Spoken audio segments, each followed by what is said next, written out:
क्या आपने कभी सोचा है कि एक सफाई करने वाला करोड़पति बन जाता है और एक बड़ा स्टॉक मार्केट जीनियस सड़क पर आ जाता है। ये कोई फिल्म के स्क्रिप्ट नहीं है, ये रियल लाइफ है। रोनाल्ड जेम्स रीड का नाम तो सुना होगा। वो एक गैस स्टेशन अटेंडेंट थे जिसने मरने से पहले लगभग $8 मिलियन डोनेट किए।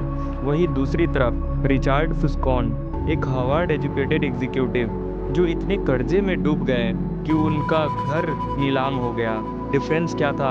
इंटेलिजेंस नहीं, लक शायद कह सकते हैं। असली गेम था साइकोलॉजी। मॉर्गन होशल की book the psychology of money हमें सिखाती है कि पैसा कमाना is not about what you know, it's about how you behave.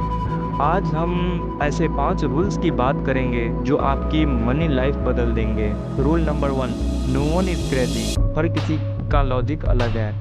हम सबको लगता है कि हम पैसे को लेकर लॉजिकल हैं, पर सच ये है कि हम अपने एक्सपीरियंस के हिसाब से चलते हैं। इमेजिन कीजिए एक आदमी जो 1970s की इन्फ्लेशन में बड़ा हुआ, उसके लिए स्टॉक मार्केट डर का नाम है, और जो 90s का बूम में पैदा हुआ उसके लिए स्टॉक मार्केट एक लॉटरी है। जब आप किसी को लॉटरी टिकट खरीदते देखते हैं, आप कहते हैं ये पागल है, पैसे वेस्ट कर रहा है। और उस गरीब आदमी के लिए वो 10 रुपए का टिकट ही एकमात्र चांस है उस लग्जरी का सपना देखने का जो आपके लिए नॉर्मल है। कभी किसी को जज मत करो कि वो पैसा कहाँ उड़ा रहा है, सबकी अपनी कहानी है। Rule number 2, luck versus risk. हम अक्सर अमीर लोगों को जीनियस मानते हैं और फेल होने वाले को बेवकूफ़। आपने बिल गेट्स का नाम तो सुना ही होगा। बिल गेट्स जिस स्कूल में पढ़ते थे उसका नाम था लेकसाइड। वो उस वक्त दुनिया के उन गिने चुने स्कूल में से एक था जहाँ कंप्यूटर था। बिल गेट्स खुद कहते हैं कि अगर वो लेक साइड में नहीं होते तो शायद माइक्रोसॉफ्ट नहीं होती। ये लक था।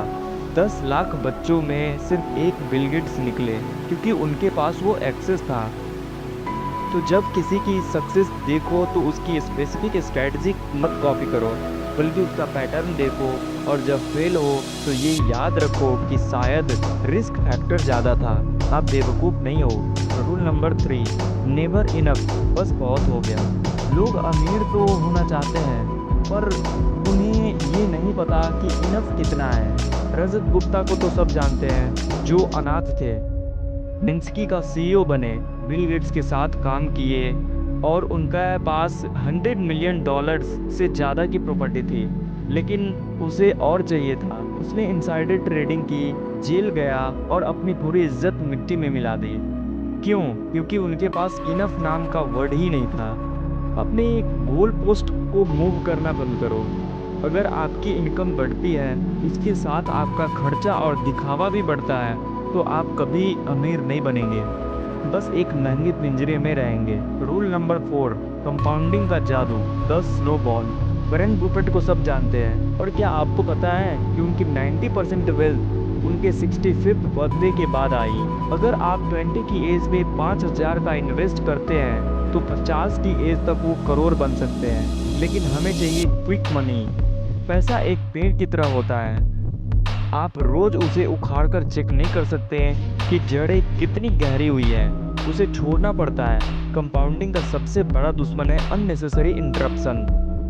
जीनियस वो नहीं जो 100% रिटर्न लाए, जीनियस वो है जो मार्केट में सबसे लंबे समय तक टिका रहे। और इस वीडियो का सबसे important part, wealth is what you don't see.